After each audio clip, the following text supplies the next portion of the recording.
Friends எல்லாருக்கும் வணக்கம். எல்லோரும் சௌக்கியமாக இருக்கீங்க அப்படின்னு நான் நம்புகிறேன். நம்ம இன்றைக்கி நம்ம உடம்புக்கு தேவையான ஒரு முக்கியமான பொருளை பற்றி தான் இந்த வீடியோவில் பார்க்க போகிறோம்.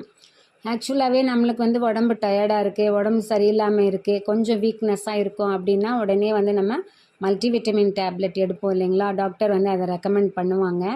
இப்போ இதில் பார்த்தோம் அப்படின்னா வைட்டமின் B12 அப்படிங்கிற ஒரு வைட்டமின் இருக்குது இல்லைங்களா. அது ரொம்ப ரொம்ப முக்கியமானது. அதுக்கு அதிக அளவில் நம்ம முக்கியத்துவமே கொடுக்க மாட்டேங்கிறோம். இது உடம்புல ஒரு முக்கியமான பங்கு வகிக்குதுங்க. அதாவது இந்த வைட்டமின் பார்த்திங்க அப்படின்னா நியூரோ மெட்டபாலிக் வைட்டமின்.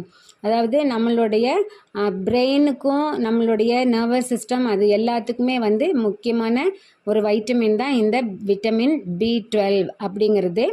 இது நம்மளுடைய உடம்புல இரத்த செல்கள்ஸ், முக்கியமாக சிகப்பு இரத்த அணுக்கள் உருவாகிறதுக்கும், நம்மளுடைய உடம்புல இருக்கக்கூடிய நரம்பு செல்களான நியூரான்ஸினுடைய ஹெல்த்துக்கும், டிஎன்ஏவை உடம்புல உற்பத்தி பண்ணுறதுக்குமே இந்த வைட்டமின் B12 ரொம்ப முக்கியமான பங்கு வகிக்குதுங்க. இது நம்ம உடம்புல பற்றாக்குறை இருக்குது அப்படின்னு சொன்னால் ஆரம்ப காலகட்டங்களில் நம்மளுக்கு ஒரு ஒரு விதமான சிறிய பிரச்சனைகள் உடம்புல காமிச்சு தரும். அது எப்படின்னா அனீமிக்காக ஃபீல் பண்ணுவாங்க, அனீமியா இருக்கும், அவங்களுக்கு ரொம்ப டயர்டாக இருப்பாங்க. அப்புறம் சுவாசிக்கிறதுல ஒரு சிரமப்படுவாங்க, ஷார்ட்னஸ் ஆஃப் ப்ரீத் அந்த மாதிரி இருக்கும். அதுக்கப்புறம் நரம்பு மண்டலமே அவங்களுக்கு பாதிக்கப்படக்கூடிய வாய்ப்புகள் அதிகமாக இருக்குது. சிலருக்கு பார்த்தீங்க அப்படின்னு சொன்னால் அந்த மெமரி ப்ராப்ளம்ஸ் வரும். அப்புறம் மூட் ஸ்விங்ஸ் சொல்கிறோம் இல்லைங்களா, சடனாக கோவப்படுவாங்க, சடனாக ஸ்மூத்தாக பேசுவாங்க, அந்த மாதிரி மூட் ஸ்விங்ஸ் எல்லாம் அவங்களுக்கு இருக்கும். இந்த வைட்டமினை பொறுத்த வரைக்கும் ஒரு முக்கியமான பிரச்சனை நம்மளுக்கு என்னன்னாங்க, நம்ம உடம்பு அதை சிந்தசைஸ் பண்ணுறதில்ல. ஸோ இந்த விட்டமின் B12 நம்ம வெளியில் இருந்து உணவுகள் மூலியமாக மட்டும்தான் நம்ம எடுத்துக்க முடியும். இது என்ன ஆகுது அப்படின்னாங்க, வெஜிடேரியன் உணவு எடுத்துக்கக்கூடியவங்களுக்கு கொஞ்சம் அதிக அளவு பற்றாக்குறை வர்றதுக்குண்டான வாய்ப்புகள் இருக்குது. இந்த வைட்டமினுடைய வெஜிடேரியன் சோர்சஸ் எல்லாம் கொஞ்சம் கம்மி தாங்க. இது நம்மளுடைய டெய்ரி ப்ராடக்ட்ஸில் கிடைக்கும். அதாவது பால், தயிர், சீஸு, பன்னீர், அப்புறம் லஸ்ஸி எல்லாம் நம்ம எடுக்கிறோம் இல்லைங்களா. ஸோ இந்த மாதிரி மில்க் பேஸ்டு ஃபுட்டில் ஓரளவுக்கு விட்டமின் B12 அதிக அளவில் காணப்படுதுங்க. அதுக்கப்புறம் இந்த சீரியல்ஸ்லாம் நம்ம கடையில் வாங்கும்போது நம்ம பார்த்தோம் அப்படின்னு சொன்னால் ஃபோர்ட்டிஃபைடு வித் விட்டமின் B12 அப்படின்னு சொல்லி இருக்கிறத பார்த்து நம்ம வாங்கிட்டோம் அப்படின்னா ஓரளவு ஹெல்ப்ஃபுல்லாக இருக்கும். அப்புறம் soya milk, almond milk, fortified tofu அப்படின்னா தெரியும் இல்லைங்களா, சோயா பேஸ்டு. ஸோ இது எல்லாமே எடுத்துக்கும் போது வெஜிடேரியன்ஸ்க்கு அந்த விட்டமின் B12 மெயின்டைன் பண்ணுறதுக்கு கொஞ்சம் ஹெல்ப்ஃபுல்லாக இருக்குங்க. இது எல்லாமே வெஜிடேரியன் சோர்ஸாக இருந்தாலுமே இது அதிக அளவில் உணவில் சேர்த்துக்க முடியாது இல்லைங்களா. இப்போ தயிரையே உணவாக எடுத்துக்க முடியாது, ஒரு கப்பு சாப்பிட்லாம், பன்னீர் கொஞ்சம் சாப்பிட்லாம், அந்த மாதிரி தான். ஸோ இந்த மாதிரி சூழ்நிலை இருக்கிறனால வெஜிடேரியன்ஸுக்கு அதிக அளவில் இந்த விட்டமின் B12 டெஃபிஷியன்சி இருக்கிறதுக்கு வாய்ப்புகள் அதிகமாகுதுங்க. நான் வெஜிடேரியன் சோர்சஸில் ஓரளவுக்கு அதிகமான விட்டமின் B12 இருக்குங்க.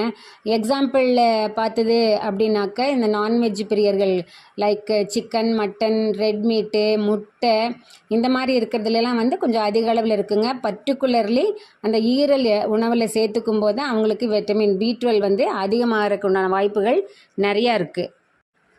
இப்போ இவ்வளவு சோர்சஸ் இருந்தாலுமே அந்த உணவை எடுத்துக்கும் போது அதில் இருக்கக்கூடிய அத்தனை விட்டமின் B12 உடம்பு அப்சார்ப் பண்ணுதா அப்படின்னா அது இல்லைங்க. காரணம் நிறைய இந்த ஃபுட்டை எடுக்கிறவங்களுக்குமே விட்டமின் B12 டெஃபிஷியன்சி வருது. இதுக்கு காரணம் நம்ம இன்டெஸ்டைன் அண்ட் ஸ்டொமக்கில் இருக்கக்கூடிய அந்த ப்ராப்ளம் என்ன பண்ணுது, ஏதாவது ப்ராப்ளம் இருக்கும் இல்லைங்களா, அந்த பிரச்சனை இந்த உணவுப் பொருள் இருக்கக்கூடிய விட்டமின் B12 கிரகிக்குது பார்த்தீங்களா. அதில் எஃபெக்டிவாகவும் எஃபிஷியண்ட்டாகவும் இருக்கிறதில்ல. இன்னும் சில ரிப்போர்ட்ஸ் என்ன சொல்லுது அப்படின்னா, சில மருந்து பொருட்கள் சாப்பிட்றவங்களுக்குமே அந்த அப்சார்ப்ஷன் லெவல் ரொம்ப கம்மியாக இருக்குதுன்னு சொல்கிறாங்க. ஸோ இப்போ நான் பார்த்துட்டு இருக்கக்கூடிய ரிப்போர்ட்டில் என்ன சொல்லுது அப்படின்னா, டயபெட்டிக் பீப்புள் எடுக்கிறாங்க இல்லைங்களா மெட்ஃபார்மின், அதுக்கப்புறம் அசிடிட்டிக்கு எடுக்கக்கூடிய ஆன்டாசிட் மெடிசின்ஸ், இது எல்லாமே இந்த விட்டமின் B12 உணவுப் பொருளில் இருக்கிறதுல பாடி அப்சார்ப் பண்ணுறதுல இன்டர்ஃபியர் பண்ணுது அப்படின்னு சொல்கிறாங்க. ஒரு மனிதனுக்கு இந்த விட்டமின் B12 பார்த்தீங்க அப்படின்னா ஒரு நாளைக்கு 2.4 மைக்ரோகிராம் அளவில் தேவைப்படுதுங்க. இது குறைவான அளவு தான். ஆனால் இந்த குறைவான அளவுமே உடம்புக்கு கிடைக்காதனால நிறையா பேருக்கு டெஃபிஷியண்ட்டாக இருக்குது. பர்டிகுலரில் வந்து இந்தியன் பாப்புலேஷனில் நிறையா பேருக்கு வந்து இந்த விட்டமின் B12 டெஃபிஷியன்சி இருக்குதுங்க. நம்ம லைஃப்பில் ப்ராக்டிஸ் பண்ணக்கூடிய அன்றாட வாழ்க்கையில் ஃபாலோ பண்ணக்கூடிய சில சின்ன சின்ன விஷயங்களுமே கூட இந்த விட்டமின் B12 அப்சார்ப்ஷன் உடம்புல நடக்கிறத பாதிக்கும். உதாரணத்துக்கு சொல்ல போனாங்க, நம்ம உணவு எடுக்கும் போதோ இல்லை உணவு கூடையோவோ நம்ம டீ இல்லைன்னா காஃபி இந்த மாதிரி குடிக்கும்போது அது வந்து விட்டமின் B12 உடம்புல அப்சார்ப் ஆகிறத வந்து அது குறைக்குது, டிஸ்டர்ப் பண்ணுது அப்படின்னு சொல்கிறாங்க. அதனால் இந்த ஃபுட்டோட அதாவது டீ காஃபி பிரியர்கள் ஃபுட்டோட எடுத்துக்காம சாப்பாடு முடிச்சதுக்கு அப்புறமா கொஞ்ச நேரம் கேப் விட்டு எடுக்கும்போது இந்த பிரச்சனையை வந்து நம்ம தவிர்க்கலாங்க. இந்த விட்டமினோட டெஃபிஷியன்சி வந்து அதிக அளவில் ஆகும்போது என்ன ஆகுனாங்க, நம்ம சப்ளிமெண்டேஷன் எடுக்க வேண்டிய தேவை அங்கே உருவாகுது. ஸோ இந்த சப்ளிமெண்டேஷன் எடுக்கும்போது நம்ம டேப்லெட்டாவோ இல்லை இன்ஜெக்ஷனாவோ எடுக்கலாம்.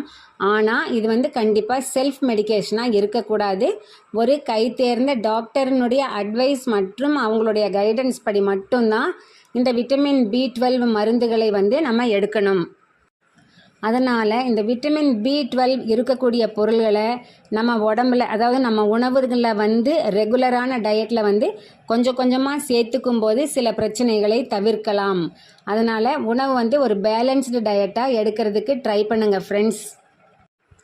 See you, best wishes, bye bye, be happy.